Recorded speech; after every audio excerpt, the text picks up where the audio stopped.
കേരളത്തിന്റെ രാഷ്ട്രീയ ചരിത്രത്തിൽ നിർണായകമായ ഒരു അധ്യായത്തിനാണ് വോട്ടെടുപ്പ് പൂർത്തിയായതോടെ സാക്ഷ്യം വഹിച്ചിരിക്കുന്നത്. വോട്ടിംഗ് യന്ത്രങ്ങൾ സ്ട്രോങ് റൂമിലേക്ക് മാറ്റപ്പെട്ടതോടെ സ്ഥാനാർത്ഥികളുടെയും രാഷ്ട്രീയ പാർട്ടികളുടെയും മാത്രമല്ല ഓരോ കേരളീയന്റെയും നെഞ്ചിടിപ്പ് വർദ്ധിച്ചിരിക്കുകയാണ്. മെയ് 4 എന്ന വോട്ടെണ്ണൽ ദിനത്തിലേക്ക് നീളുന്ന ഈ ആകാംക്ഷയുടെ നാളുകളിൽ വിജയപരാജയങ്ങളെക്കുറിച്ചുള്ള സങ്കീർണമായ അവലോകനങ്ങളിലാണ് മുന്നണികൾ.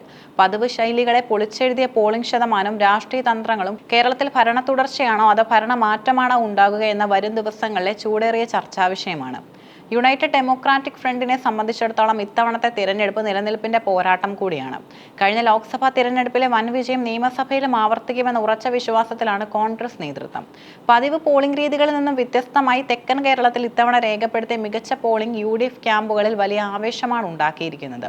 തിരുവനന്തപുരം മുതൽ എറണാകുളം വരെയുള്ള ജില്ലകളിൽ ജനങ്ങൾ കൂട്ടത്തോടെ ബൂത്തുകളിൽ എത്തിയത് ഭരണവിരുദ്ധ തരംഗത്തിന്റെ സൂചനയാണെന്ന് അവർ വിലയിരുത്തുന്നു. സാധാരണഗതിയിൽ പോളിംഗ് ശതമാനം ഉയരുന്നത് ഭരണമാറ്റത്തിന്റെ ലക്ഷണമായിട്ടാണ് രാഷ്ട്രീയ നിരീക്ഷകർ കാണാറുള്ളത്.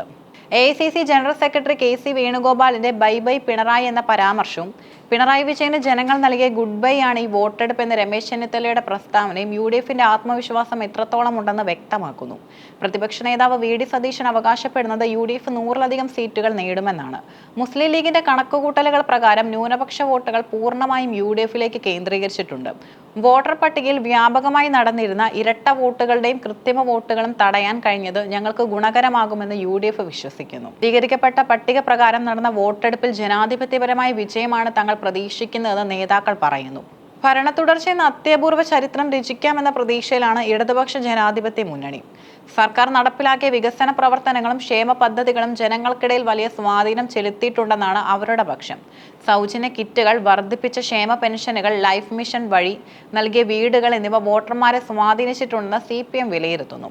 താഴെത്തട്ടിലുള്ള ജനവിഭാഗങ്ങൾ സർക്കാരിന്റെ നിലപാടുകളിൽ തൃപ്തരാണെന്നും പ്രചാരണ വേളയിൽ കണ്ട ജനപങ്കാളിത്തം വോട്ടായി മാറിയെന്നും മുഖ്യമന്ത്രി പിണറായി വിജയനും ആവർത്തിക്കുന്നു. മറ്റു മുന്നണികളെ അപേക്ഷിച്ച് CPMന്റെ കേഡർ സംവിധാനം ബൂത്ത് തലത്തിൽ വളരെ ശക്തമായി പ്രവർത്തിച്ചു. ഓരോ വോട്ടും കൃത്യമായി ബൂത്തിൽ എത്തിക്കാൻ ഈ സംവിധാനത്തിന് കഴിഞ്ഞിട്ടുണ്ട്. BJP വോട്ടുകൾ ആർക്കും അറിയുമെന്ന ആശങ്ക നിലനിൽക്കുന്നുണ്ടെങ്കിലും തങ്ങളുടെ അടിത്തട്ടിലെ വോട്ടുകൾ സുരക്ഷിതമാണെന്ന് ഇടതുപക്ഷം വിശ്വസിക്കുന്നു.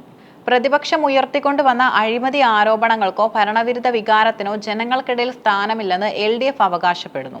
രാഷ്ട്രീയ പ്രബുദ്ധരായ കേരളീയർ വികസനത്തിന് തുടർച്ചയുണ്ടാക്കാനാണ് ആഗ്രഹിക്കുന്നതെന്ന് LDF ക്യാമ്പ് ഉറപ്പിച്ചു പറയുന്നുണ്ട്.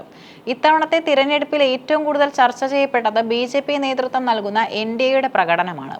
സംസ്ഥാനത്ത് പലയിടത്തും ശക്തമായ ത്രികോണ മത്സരം കാഴ്ചവെക്കാൻ കഴിഞ്ഞത് പാർട്ടിയുടെ വളർച്ചയെ കാണിക്കുന്നുവെന്ന് നേതാക്കൾ പറയുന്നു.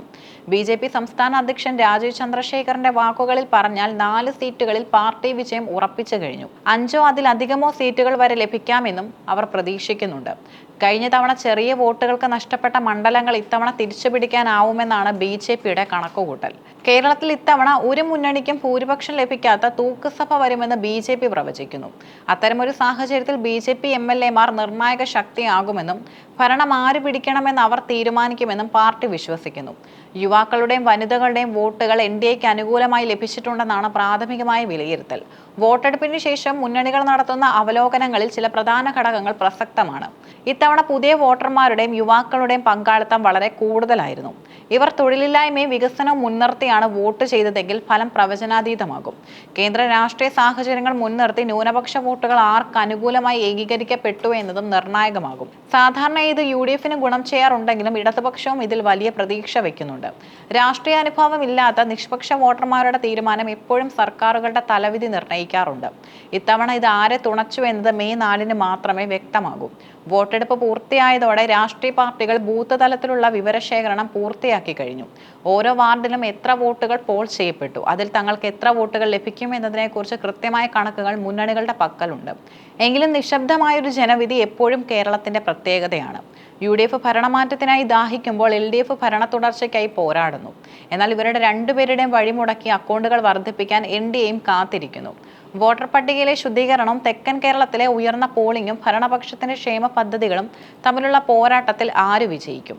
മെയ് 4-ലെ വോട്ടെണ്ണൽ കേന്ദ്രങ്ങളിൽ നിന്ന് വരുന്ന ഫലങ്ങൾ കേരളത്തിന്റെ ഭാവി വികസനത്തെയും രാഷ്ട്രീയ ശൈലിയെയും എങ്ങനെ ബാധിക്കുമെന്ന് ലോകം ഉറ്റുനോക്കുകയാണ്. അതുവരെ പ്രവചനങ്ങളുടെയും കണക്കുകൂട്ടലുകളുടെയും ഈ കാലം കേരള രാഷ്ട്രീയത്തിൽ ഉദ്വേഗഭരിതമായി തുടരും.